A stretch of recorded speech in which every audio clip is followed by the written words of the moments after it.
It is probably no surprise to you that if you are a beginner at the piano or any instrument really, you are going to have some questions. And I'm here to answer those questions. My name is Dr. Ryan Kelly. I'm a professor of piano turned online piano teacher. I teach thousands of students all over the world how to play the piano with a simple method called the piano by pictures method. And recently I asked our community of students to submit some questions so that I could answer really common questions that beginners have while playing the piano. Let's get to the questions. The first question comes from Jennifer. She said, when I first started, I was nervous, anxious, and skeptical about jumping into this program from scratch, being an adult senior beginner. And she said, in hindsight, I should have asked, how do you typically structure a beginner's lesson? So let's start with that. How do we structure a beginner's lesson? Well, when I used to teach piano the traditional way, we would kind of go over some fingerings. We would show, maybe play Ode to Joy or some type of song where all you needed to know the fingers.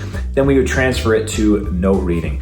And a lot of people get tripped up with note reading, and they actually never really get past that part of traditional music, which that's actually why I came up with the piano by pictures method in the first place. What I love about it is I can show you one of these books, I can explain it in a few seconds, and you can actually sit down and play the piano. And now in a beginner's lesson, I will just talk about what happens in the right hand. I'll show you this here. What happens in the right hand with these notes up here, what happens in the left hand playing chords. And if you know the song, if you've sung the song before, which that's usually what people want to know, then I get people playing a song in their first lesson, and that is how it's structured. The second question she asked is, what teaching method do you use? So obviously I use piano by pictures for most people online. Most people don't want to be professional musicians, and so it's actually totally okay to learn with this method. It's totally okay if they never learn how to read sheet music, because most people who took lessons as a kid can remember one or two songs anyway. And people who use the piano by pictures method can actually put it down and even pick it up years later,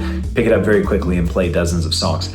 However, obviously, not everything fits for everyone. So some students want to be professional musicians, and I have several of those, and they have to learn how to read sheet music. Of course, they have to learn theory, they have to learn all sorts of stuff. For those people, I teach very differently than those who just want to have fun at the piano in their home. Juanita asks, how will I be able to learn if I don't read notes? So notes actually really complicate things. If you look at like something like this, it's a piece I'm working on right now by Ravel, Gaspard de la Nuit. There's all kinds of notes. This is going to take years to even kind of touch this.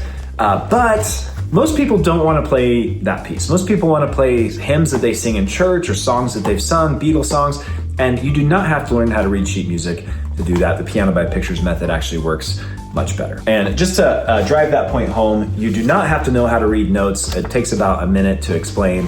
If you want to grab one of these books so that you can see yourself, I'll show you in a quick video how the piano by pictures method works.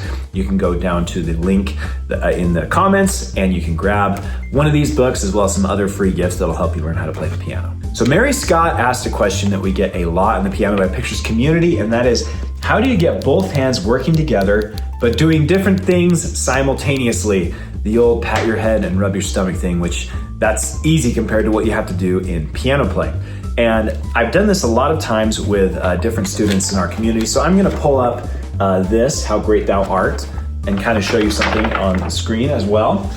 And what I do, mostly when people get tripped up with bringing their hands together, it's because they're just doing too much too fast. So I start with just one chord change. And chords are played in the left hand, usually. So here's an example from Piano by Pictures, How Great Thou Art. I'm playing my melody note with my right hand.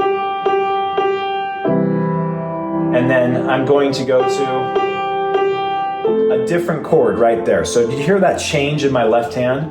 Here it is again.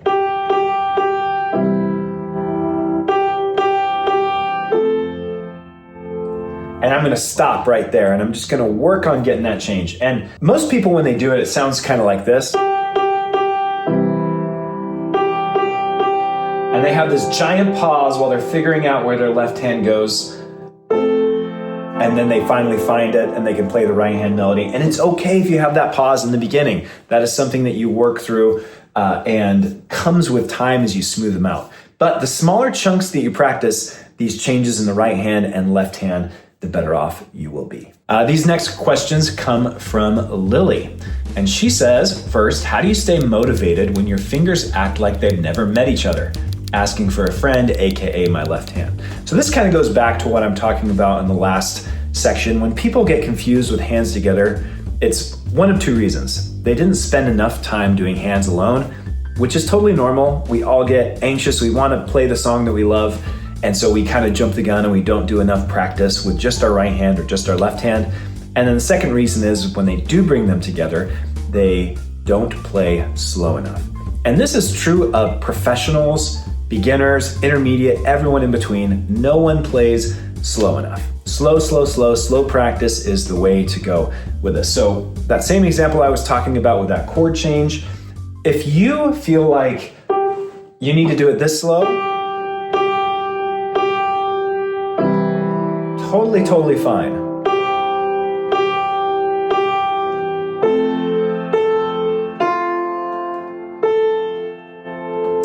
When you slow things down, it's much easier to smooth things out because you have more time. You have more time to think about it. You're allowing your brain time to process what's going on.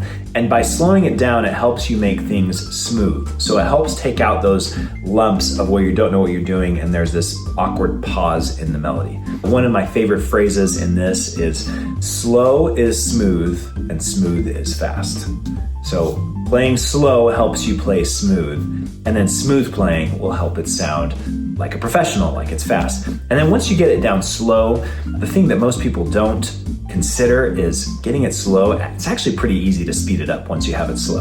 That's one of the easier parts. Getting it slow is like 80%, and then increasing the speed from the slow is like 20%. So if you could just be patient with yourself and give yourself some time in the slow portion of practicing, you'll do better. One of my favorite analogies with this is baking a cake. So think about the elements that are in cake. We have eggs, we have flour, we have sugar. But if I went into the kitchen and I said, okay, I want cake, but I don't want to wait an hour to bake cake. What's in cake? Okay, eggs, flour, sugar. And then I'm like, oh, let me just do that. I broke an egg in my mouth. I poured some flour in my mouth, put some sugar. Would that be good? No, it would be really nasty, right? If I just tried to dump the contents that make up a cake in there. No, you have to mix it, you have to measure it, you have to bake it, you have to allow it to cool, and then it's a delicious cake. So there is no shortcut with this, and slow practice is the process of baking the cake, of mixing all the proper ingredients and putting it in the oven. And last question from Lily is, she says, is it normal to feel stage fright in your own living room? Time zooms during practice, but hit record and suddenly I forget my own name, let alone the first note. Yes, it is totally normal to feel very nervous. And actually, when you hit record, this is actually a hack that I give some of my students to get them to get used to that performance anxiety that we all kind of naturally feel, is to record themselves. Because you can, stop and you can hit record again, and you can do it as many times as you want, but there's something about the camera staring at you thinking, okay, somebody might see this someday, that puts your brain into a different state. Performance psychology and performing on the piano is something I've thought a lot about, and that's because I struggled with it. As an undergrad and as a high school student, when I was getting good at the piano, I would get in front of crowds and I felt like I never played nearly as well as I did when I was practicing. And I thought that it was just something that I had to deal with. And what I learned is I just needed to practice performing. That when you perform, your brain fills with adrenaline, you get the fight or flight response, and it's very difficult, and your brain is not functioning the way it does when you practice.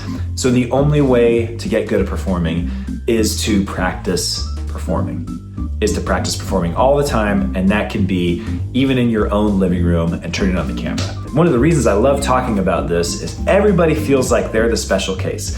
Everybody feels like, oh, you just don't understand. Like, I practice all the time and I get it sounding so good, and then I come to my lesson with my teacher and somebody's listening to me and it just falls apart. And they just think it's this weird thing that's going on in their brain. And the more you talk to teachers who know what they're talking about and other students, you realize that everybody struggles with this. And really the best antidote for this is just to practice performing is just to screw it up and do it in low stakes situations first. So play for your spouse or play for your kids, play for your parents, play for somebody in your house who's gonna love you no matter what and you won't feel as much pressure. Then play for a small group. Do all those kind of things before you go to the recital hall to play the recital. You do not want your first performance to be something that really counts.